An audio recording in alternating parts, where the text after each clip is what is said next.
Let's see what we're rocking with Fireside Giants fam. Why Alex sound mad hungover right now? Me? Yeah, nah, I you sound sound tired. I'm just playing. I got home at 4. It was one of those nights where I just looked at the clock and it was 4 in the morning.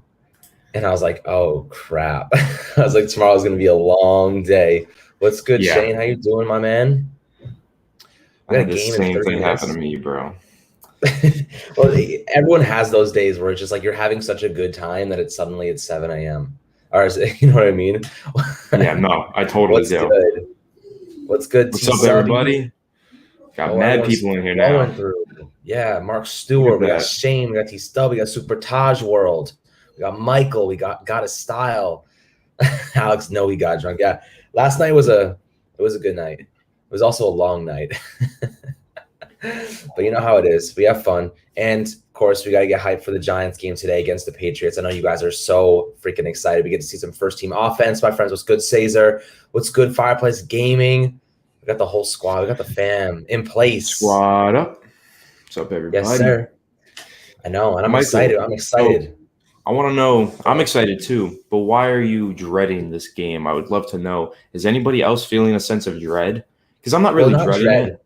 I get Mike. Mike, we discussed this momentarily on Twitter. It's a double-edged sword because if they perform well, I'm like, I don't want to get too ahead of myself. But if they perform bad, I'm going to be really nervous for the regular season, So it's kind of like a double-edged sword. Either way, you're not really that content with where this team is.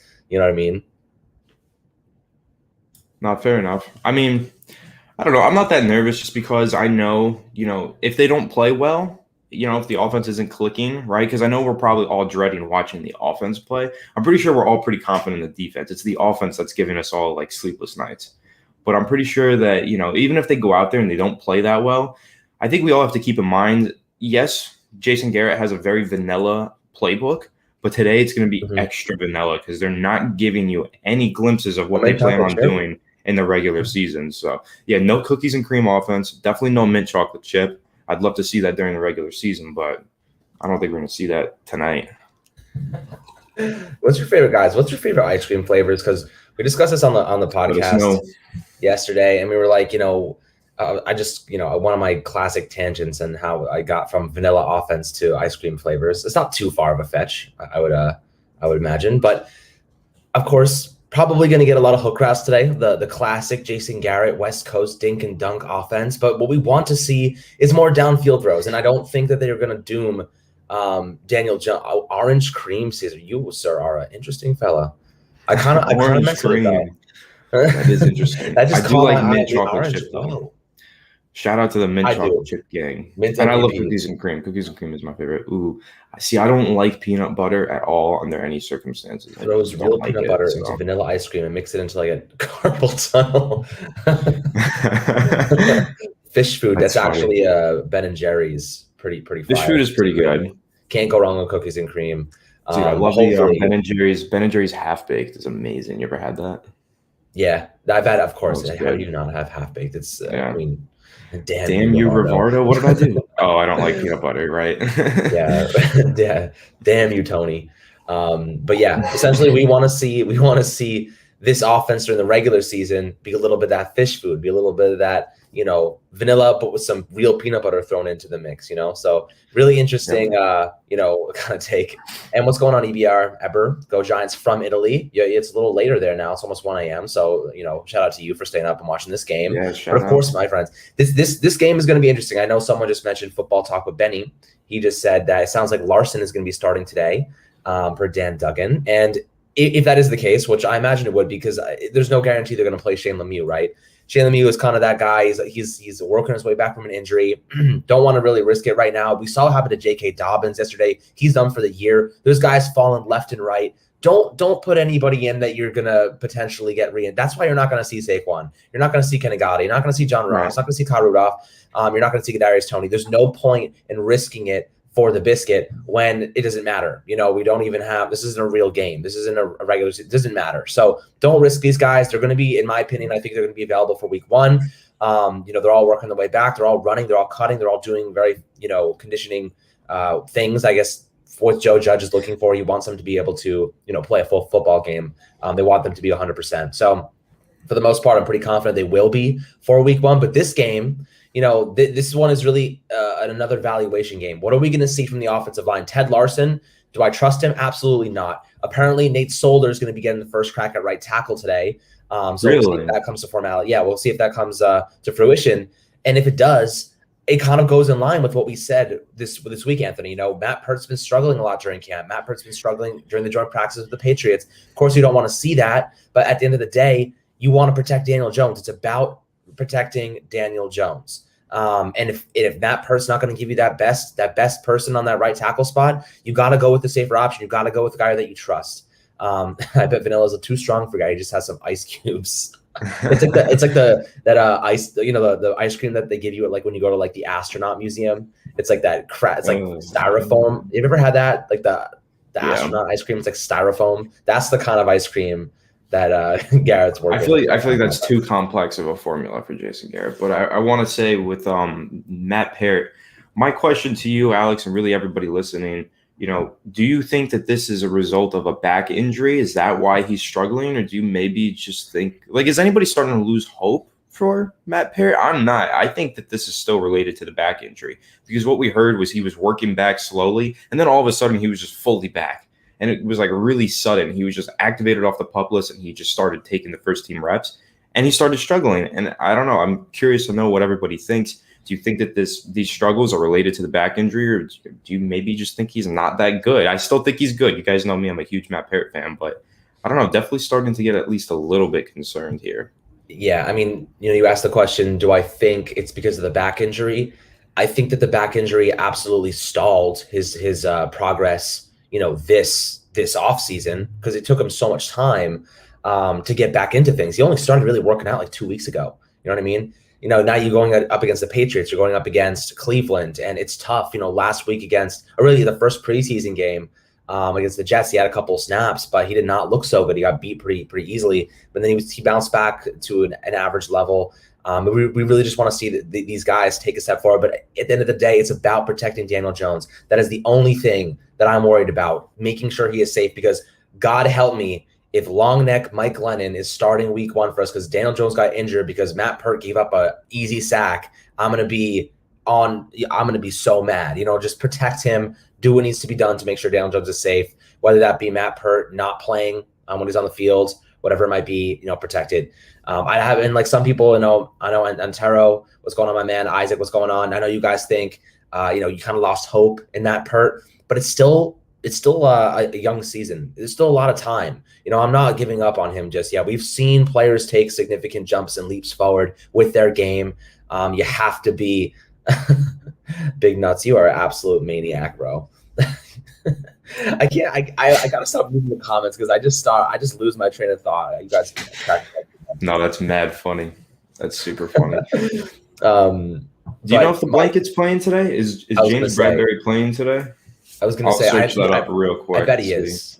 I bet James Bradbury is playing today. I mean, I think the whole starting defense is going to get probably a couple series, and then they'll probably start rotating guys in and out.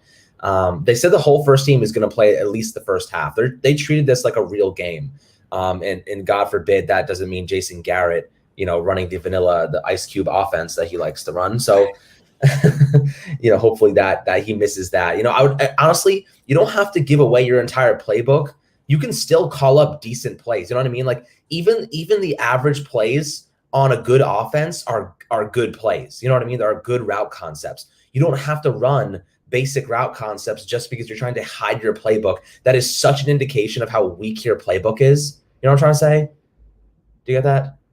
I mean, yeah, of course. But I mean, most teams in the NFL just play a vanilla offense or vanilla scheme in the preseason, then they unleash things in the regular season. I know that who was it? I think that San Francisco was saying that they were like, you won't see us running any trick plays or anything. We don't want to give anything away for the regular season. Bad. But then we saw them run a play that would, like, for the Giants, look like a trick play, but for them, it was just staple in their offense. And yes, so to an extent, it does kind of expose the Jason Garrett and the Giants offense for being just ultra vanilla, you know, but there's also been that problem with the Jaguars as well. People have been kind of complaining about that. You know, Jags fans have been saying, you know, Trevor Lawrence is going out there playing with just the most basic offensive scheme. And how could you actually expect them to succeed like that? And they're like, well, they don't want to give anything away for the regular season.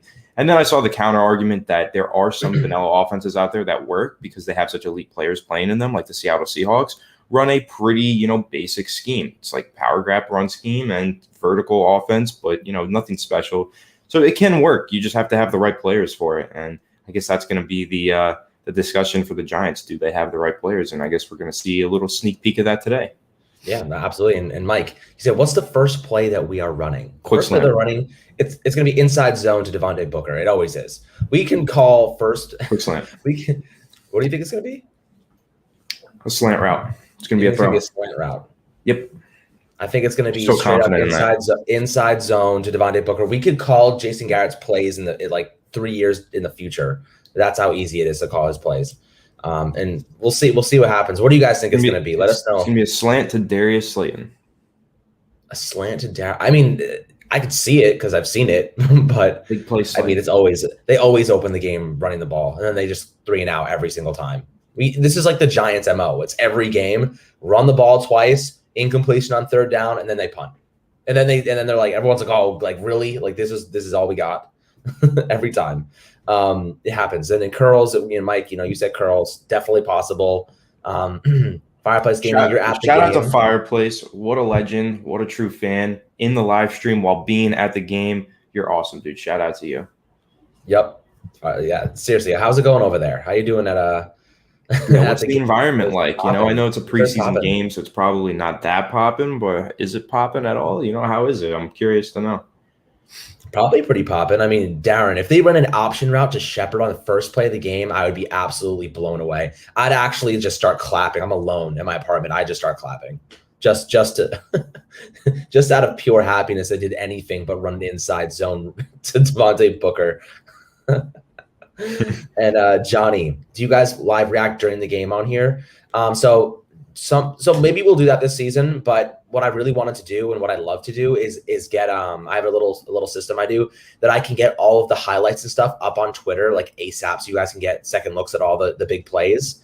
I like to do that for you guys so that you can follow me along on Twitter, and I'll give analysis on my timeline there, but also post all the highlights and like worthy plays of watching a couple times. So that way, and also people that aren't watching don't miss anything. So I like to do that for you guys. Curious to know though. I'm curious to know, do you guys want to see us do some live game reactions? Like, is that something that you're interested in? Please let us know in the comment section. We love getting all the feedback that we can and catering this channel to be exactly what you want it to be, right? So let us know if that is something that you're interested in. Yeah, it might be difficult, but we could definitely consider it, maybe give it 1 week that we try it. But also keep in mind, guys, we will be at some of these games this year. We're going to be going to September 26th. This is less than a month away now, Alex. We'll be going to Giants Falcons, Eli Manning jersey retirement. I'm really excited for that one. So I think we're going to do a fan meetup for that. Yeah, absolutely. And Subby, happy to be of service to get those videos up for you. And man, Darren, the thing is, I don't even think I can, like, I don't know if you're ever watching a Giants game and you're sitting there and you're just so invested. I just forget what I'm doing or where I am. Like sometimes I just totally zone out and I just get pissed off. Usually pissed off because that's kind of the trend. That might make for some great content though. Unfiltered Alex watching a Giants game, just hearing you scream. That might be like one of those funny. like baby monitors just watching you sleep. For me, it's just watching you watch the game. I just like stand up, walk around. Like I do that too. It's just like I just get really anxious, man. At the end of games, the amount of times I'm just standing there, like I feel like you can feel it through the TV. But I feel like you guys probably feel the same way.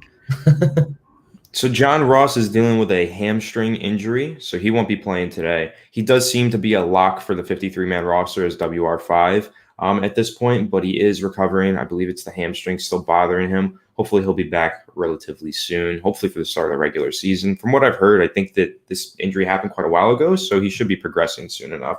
He'll be back. Yeah, and I think he's probably going to be hopefully applied to the special teams unit. You know what I mean?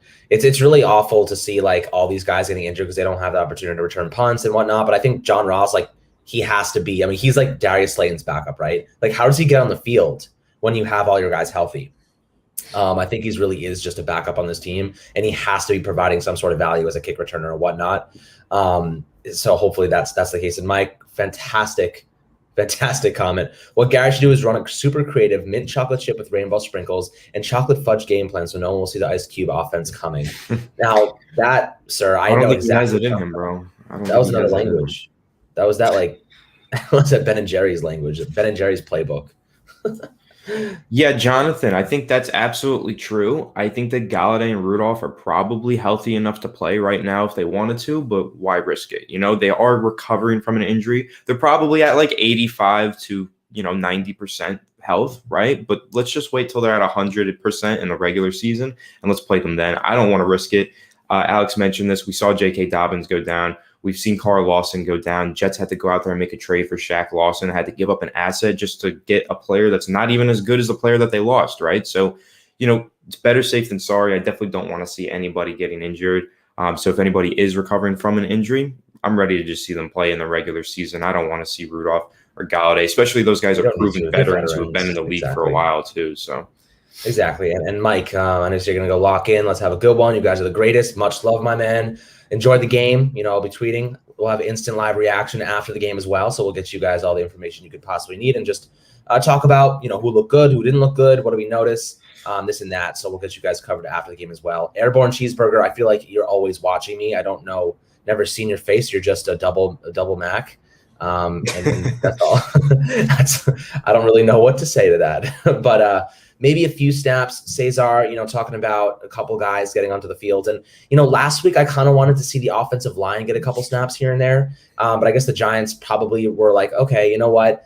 One of our guys goes down and we're already in bad shape, which is a big problem for me. We saw Baltimore just trade for a backup offensive lineman. I think the Giants should be doing the same thing, going out and trying to find some offensive line support. They have a lot of draft picks, a lot of late round picks. I think they will. And I think so too. That one guy, Drew Forbes, from Cleveland, really like him. Yes, I wish if he's on the bubble, the Giants are able to get him. Maybe worth a shot there because even if he's not, I mean, let's put him on the bubble. You know what I'm saying? But he got injured and he opted out. It was good. If you listen to Joe Judge's quotes before they even traveled to New England, he did say there's a really good chance that they add some offensive line depth, and they just haven't yet. So I'm assuming the travel over to New England kind of made that difficult. They really couldn't bring in anybody for tryouts when they're not even at the facility or anything. So I'm assuming that what he wants to do now that they got that week of practice out of the way, probably reevaluate after this preseason game, work the waiver wire when players do start to get cut, and maybe even make a trade and try and get somebody that way because, regular season is starting real soon. And Joe Judge did kind of promise that they're going to make a move on the offensive line. So I'm assuming that he's going to make something within the next week. Yeah, for sure. And Micah, you should stay up for the first drive. It's worth it. You might be a little bit tired tomorrow, but totally worth staying up. And if not, you can check my timeline tomorrow morning. I'll get you with all the good plays. And also we have our guy.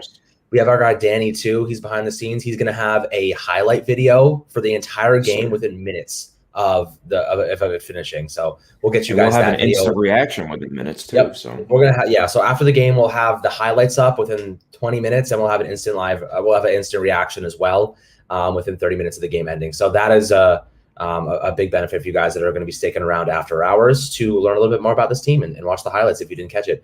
But let's go down a couple things. I'm calling that Shep gets the first touchdown for DJ. I could totally see that. I loved Sterling Shepard being utilized in the red zone. They underutilized him in that category all the time last year. It really pissed me off. But now finally, I think Jason Garrett realized, oh crap, like he actually is a good receiver in the red zone. Let's use him more there. He is so shifty, so quick, and he does not drop the football. And that's something that Daniel Jones prefers with his receivers, because we know Evan Ingram didn't do him any favors last year, my friends. And I know you all know that. So Tariq, would you rather see double tight end sets more or double running back sets? This is a great question. I think I'd like to see both equally, and I think we'll see a lot more double tight end sets. We'll see a lot more 12 personnel, but hey, not even just double running back sets, Anthony. We're talking Kadarius Toney and Saquon Barkley as those dual running back. That's what I want to see. Yeah, I hate how you took the easy way out of that question though. Which one would you rather see, man?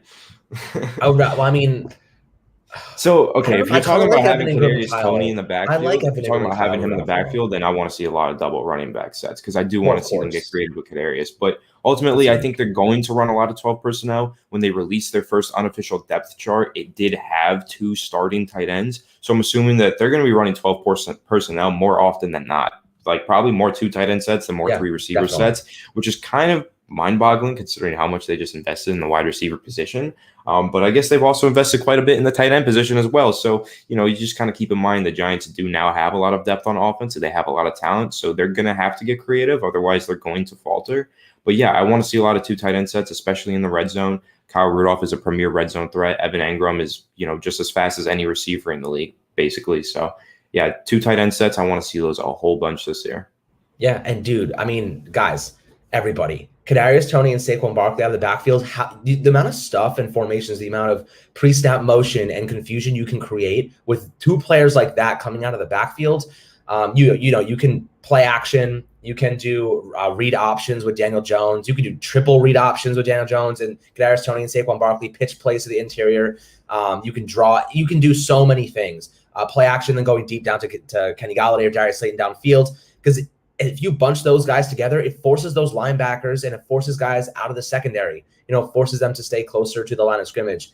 And I think for the most part, when you condense things, it allows you to they can just spread apart, and it just creates so much confusion for defenses. And I really want to see them get creative with the way that they call these plays. There's just, if we can imagine it, this is what I said the other day. If you can imagine it, get it on the field. You know what I mean? If you're Jason Garrett and you're Freddie Kitchens, you're Russ Callaway, and you have all this talent, if you can imagine this play and you can imagine it working and you know how to open up this space in the field, do it. Get it done. We don't want to see the crap, the vanilla, the ice cubes. We don't want to see that crap anymore. You know what I mean? We're done with it. We have the talent now to open up this offense. It's time to get it done. And if they don't, I'm going to be really freaking mad. I know everybody else is too, because when you have this much talent, you can't ignore it anymore. But guys, let's see what we got going down here. Micah, yes, you should definitely stay. Your wife's going to hate you, but you're going to love yourself for it. Mike, yes, DJ is a lock for a touchdown. Hopefully, if Daniel Jones gets a touchdown and doesn't turn the ball over, it'll be a very good day for him. That's how I feel. It seems to me that Slayton is DJ's favorite target. I do believe that when Slayton is healthy, I would also concur that he is probably one of his favorite targets. Anthony, would you agree with that? Who's Slayton? Yeah.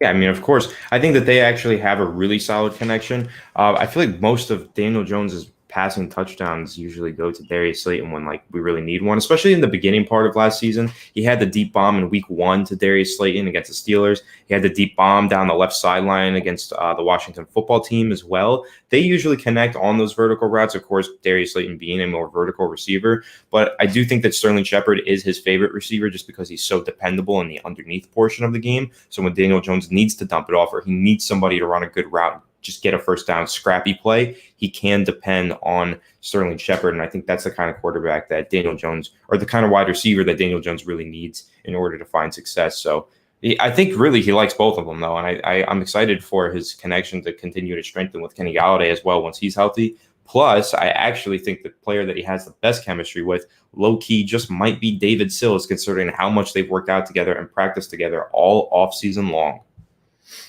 That's facts. And someone said this before, and I just saw it right now. Apparently, Saquon Barkley, if you didn't see that one-handed catch he had before, holy crap. Did you see that? Sick little route there. And he caught this ball behind him. I don't know if Daniel Jones threw it, but definitely not a good pass. But Saquon looks good, man. Saquon looks like he could play today if they wanted him to. He looks like he is ready to make a comeback. And the way he's moving, the way he's cutting, the way he's running full speed, the way he's catching passes, the next step is just for him to get hit, just take hits and feel confident taking hits, because that's the next leap. It's the mental part that a lot of players can get hung up on. But if he can get over that very quickly, we're going to see the old Saquon show up on week 1, and we're going to be like, we missed this. We missed having a running back paired with a wide receiver 1. The last time Saquon Barkley had himself a wide receiver 1 to complement him, he had over 2,000 all-purpose yards and 15 total touchdowns. Then they trade OBJ, don't have a wide receiver 1. They're playing a lot of cover 1, a lot of cover 0. They're playing run stopping formations, and Saquon gets completely shut down for the most part until he faces Washington, which is always fun for him. So I think this is a player that at full speed is going to make this offense so much better. But the thing is, it's when he's healthy. Saquon has not been healthy the last 2 years. We'll see how that goes, guys. But we'll be on here for another 2 minutes before we log off, and then we'll go and check out the game, of course, for you guys. So we have stuff flowing on social media as always. Any last questions or thoughts going into this game? What if there's any singular player, who do you really want to really ball out today? What player are you like, I want to see this guy succeed? Are you Sills Army right now? Are you looking at maybe, me, man? I'm Sills Army. Yeah, Sills Army right now. Big Sills Army right now. One player. Is Rodarius Williams going to be playing? I know that he picked up an injury. Rodarius Williams will be playing, but the one guy who I really want to see take a step forward because he's had a really tough camp, Darnay Holmes. I want to see Darnay Holmes play a lot better. I've heard not so good things about him so far, and we love Darnay. I've heard mixed. I've heard that he's had a couple good days though, and he's also going up against Sterling Shepard every day, and that's always been the thing. Like he's going up against one of the best route runners, and that's just tough for him in general, being a young player. But he's working really hard, and I would like to see him have a good performance here. Yeah, Scummer, that's a good one. Sills, a lot of people are really looking forward to Sills. Aziz, yes, I want to watch Aziz Ojulari play. Andrew Thomas, that's another great name. I really want to watch him. I'm going to be watching the offensive line extremely closely today. I'm going to be watching Thomas. I'm going to be watching Hernandez for sure because I really like how he's been playing so far at right guard. Yeah, Thomas and when Matt Parrott is out there, I'll be watching him really closely. I'll be watching Nate Solder really closely. Yes, Aziz. I'm excited. I'm really excited for Aziz. I want to see him play a bit more than he has in the past couple of games. David Moa too, and Raymond Johnson, the defensive lineman, because this is something I'll just throw out there. The Giants could make this cost-efficient decision, guys, to cut or trade B.J. Hill, and honestly, they could probably trade him and gain something like a 6th-round pick at least. Maybe, swap him for an offensive lineman like that. There's teams that need pass rush support, and he's a good player. Like he could start on some teams. That's how good our defensive line is. Yeah, B.J. Hill is a starter. B.J. Hill is a starting level player, and he's paid over $2 million. Giants can free $2 million in cap space if they cut or trade him. So I could really see them going with a David Moa or a Raymond Johnson and moving off to B.J. Hill. But that's my little take on that. I agree. Also, my Nikki, friends. Thank you. Go ahead. Much love. Just saying much love to Nikki. She said she loves us both. So we love all our fans. Damn, Nikki. I don't get that love. I get some love, but Mr. Rivardo gets it more than me. That's okay. But guys, we're gonna head out right now. Go check out the game. I'll be posting on social media. We want to get all that good stuff out for you immediately after the game. We're gonna have a live instant reaction, and we'll have that out for you within 30 minutes. Get you guys some good information. Then the highlight video will also be posted as soon as humanly possible after the game. So if you did not catch it, if you wanted to check out the highlights, we will have that on the channel ASAP. So make sure you're sticking around. Make sure you're checking out all the content we are providing today and obviously in the near future. Love all you guys very, very much. Enjoy the game. Let's go, Daniel Jones. Let's go, Giants. Peace out.